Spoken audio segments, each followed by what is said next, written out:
اگر کوئی شخص خواب کے اندر سونا دیکھتا ہے، اس کی تعبیر کیا ہے؟ دیکھیں، اگر تو خواب کے اندر کوئی یہ دیکھ رہا ہے کہ سونا اس کے سامنے پڑا ہوا ہے، اگر کسی مرد نے دیکھا ہے تو اس کی تعبیر اور ہے، اگر کسی عورت نے دیکھا ہے تو اس کی تعبیر اور ہے۔ اگر کوئی مرد دیکھ رہا ہے سونے کو، اس کے سامنے سونا پڑا ہوا ہے، تو اس کی تعبیر یہ ہوتی ہے اسے کوئی غم پریشانی آنے والی ہے، اسے کوئی پریشانی آنے والی ہے، اس کے لیے کوئی تنگی پیدا ہونے والی ہے۔ یہ خواب مرد کے لیے سونا دیکھنا خواب کے اندر، یہ خواب اچھا نہیں۔ اور اگر کوئی عورت دیکھتی ہے تو یہ خواب اچھا ہے۔ اگر کوئی عورت خواب کے اندر سونا دیکھتی ہے، اس کے سامنے پڑا ہوا ہے یا اس نے پکڑا ہوا ہے، اگر عورت دیکھتی ہے تو اس کی تعبیر اچھی ہے، اس کو راحت ملے گی، اس کے لیے آسانیاں پیدا ہوں گی، اس کے معاملات، اس کے گھریلو مسائل وہ اچھے ہوں گے، اس کی زندگی میں سکون ملے گا اسے۔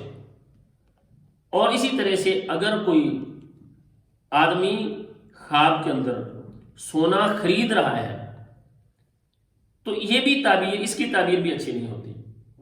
اگر کوئی مرد خواب کے اندر سونا خرید رہا ہے تو اس کی تعبیر بھی غم، پریشانی، دکھ، یہ اس کی تعبیر کی جاتی ہے کہ اس کے لیے ایسے حالات پیدا ہونے والے ہیں۔ اور اگر خواب کے اندر کوئی سونا بیچ رہا ہے، یہ کسی نے دیکھا ہے، تو یہ تعبیر اگر کوئی مرد دیکھتا ہے کہ اس نے سونا بیچا ہے تو اس کی تعبیر اچھی ہوتی ہے۔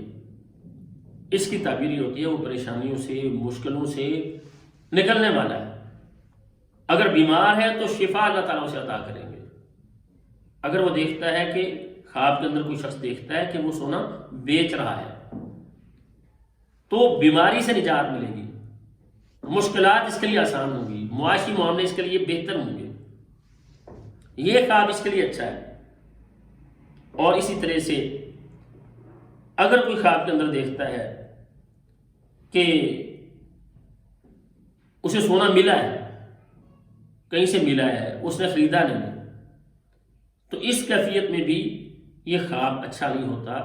اس کی تعبیر یہ ہوتی ہے کہ مال اس کے پاس جو ہے وہ چلا جائے گا، اس سے مال ضائع ہو جائے گا۔ جو اس کے پاس مال ہے، عزت ہے، وہ اس سے جا سکتے ہیں۔ تو ناظرین، اگر کوئی اچھا خواب دیکھتے ہیں ہمیں اپنی عادت بنا لینی چاہیے، اچھے خواب پر اللہ تعالیٰ کی تعریف کریں، اور اگر ہم برا خواب دیکھتے ہیں تو اللہ تعالیٰ سے پناہ طلب کریں۔ اللہ تعالیٰ سے دعا ہے اللہ تعالیٰ ہمیں ہر طرح کے شر سے محفوظ رکھیں، اور اللہ تعالیٰ دنیا اور آخرت کی تمام بھلائیاں نصیب فرمائے۔ السلام علیکم ورحمۃ اللہ۔